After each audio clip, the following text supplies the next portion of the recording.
ভারতের রিয়েলিটি শোগুলোর ইতিহাসে যদি এক নাম সবার আগে আসে সেটা নিঃসন্দেহে বিগ বস 2006 সালে শুরু হওয়া এই শো এখন পৌঁছে গেছে 19তম সিজনে। প্রতিবারই এর স্লোগান নতুন, সেট নতুন, কিন্তু আলোচনার কেন্দ্রবিন্দু একটাই, সালমান খান আর প্রতিযোগীদের অবিশ্বাস্য পারিশ্রমিক। এই শো এখন শুধু বিনোদন নয়, এটা এক বিশাল অর্থনৈতিক ইকোসিস্টেম যেখানে প্রতিটি হাসি, ঝগড়া, প্রেম বা কান্না সবকিছুরই একটা নির্দিষ্ট দাম আছে। তবে সেই দাম কত, কে কত নিচ্ছেন, এই রহস্যই যেন দর্শকদের আগ্রহ আরো বাড়িয়ে তোলে। প্রতিটি সিজনের মতো এবারও সেটের ভেতরটা যেন আরেকটা আলাদা পৃথিবী। চকচকে আলো, ক্যামেরার ঝলক আর অগণিত মাইক্রোফোনে ঢাকা জীবন, যেখানে বাইরের দুনিয়ার সঙ্গে সংযোগ পুরোপুরি বিচ্ছিন্ন। প্রতিযোগীরা সেখানে শুধু টাস্ক করে না, নিজেদের চরিত্র, ধৈর্য এবং জনপ্রিয়তা নিয়েও লড়ে। আর এটাই বিগ বস। এবারের 19তম সিজনে মোট 17 জন প্রতিযোগী। তাদের মধ্যে সর্বোচ্চ পারিশ্রমিক পাচ্ছেন জনপ্রিয় টিভি তারকা গৌরব খান্না। জানা গেছে প্রতি সপ্তাহে তার হাতে আসে প্রায় 17.5 লাখ রুপি, মানে দৈনিক আয় প্রায় 2.5 লাখ রুপি। বলিউডের মাঝারি বাজেটের কোনো ছবির একদিনের শুটিং রেটের সমান।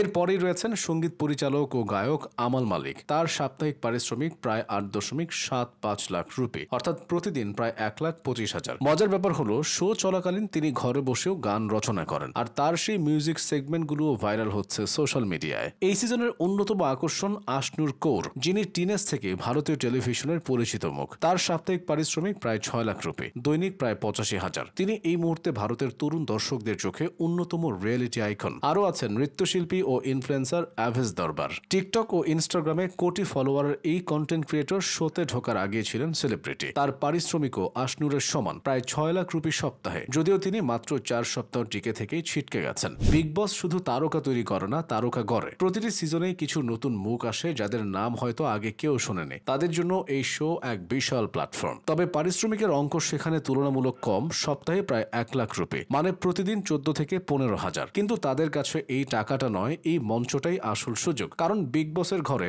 একবার ঢুকতে পারলেই ইনস্টাগ্রাম ফলোয়ার দ্বিগুণ হয়ে যায়, আর ব্র্যান্ড এন্ডোর্সমেন্ট আসে ঝড়ের মতো। বিগ বসের পারিশ্রমিক নির্ধারণ হয় বেশ কিছু বিষয়ে: দর্শকপ্রিয়তা, সোশ্যাল মিডিয়ায় প্রভাব, বিতর্ক সৃষ্টির ক্ষমতা এবং টিআরপির সম্ভাবনা। একজন জনপ্রিয় অভিনেতা যেমন গৌরব খান্না বা আমাল মালিক দর্শক টানতে পারেন, অন্যদিকে নতুন প্রতিযোগীরা শোকে প্রাণবন্ত করে তোলেন তাদের আচরণ, টাস্কে পারফরমেন্স কিংবা হঠাৎ কোনো ঝড় তোলা মন্তব্যে। প্রযোজকরা জানেন ক্যামেরার সামনে যত নাটক, দর্শকের চোখ তত বেশি। তাই যাদের উপস্থিতিতে নাটক জমে ওঠে তাদের পারিশ্রমিকও বাড়ে। অন্যদিকে বিগ বস মানেই সালমান খান। প্রতিটি সিজনে তার উপস্থিতি যেন আলাদা এক নাটক। তিনি কখনো গুরু, কখনো বিচারক, আবার কখনো বড় ভাইয়ের মতো সান্ত্বনাদাতা। শোনা যায় সালমান নিজেই প্রতি সিজনে নিচ্ছেন প্রায় 350 কোটি রুপি পারিশ্রমিক, যা টিভি ইতিহাসে এক রেকর্ড। তার কণ্ঠে যখন ওয়েক আপ উইথ সালমান বলে সপ্তাহান্ত শুরু হয়, তখন গোটা ভারত জানে এখন সময় বিগ বসের। তার প্রতিটি সংলাপ, হাসি কিংবা ক্ষোভ পরিণত হয় মিমে, ভাইরাল ক্লিপে, আর সেটাই বাড়ায় শো এর দর্শক সংখ্যা বহুগুণে। প্রযোজক বা সম্প্রচারকারী চ্যানেল কখনোই কারো পারিশ্রমিক আনুষ্ঠানিকভাবে জানায় না, কারণ এই গোপনীয়তায় আসলে শো এর আকর্ষণ বাড়ায়। দর্শক আন্দাজ করে, গুগলে খোঁজে, আর এই আলোচনায় বিগ বসকে রাখে হট সার্চে। অনেকে বলেন এই গুজবগুলো চ্যানেলের কৌশলগত প্রচারণার অংশ,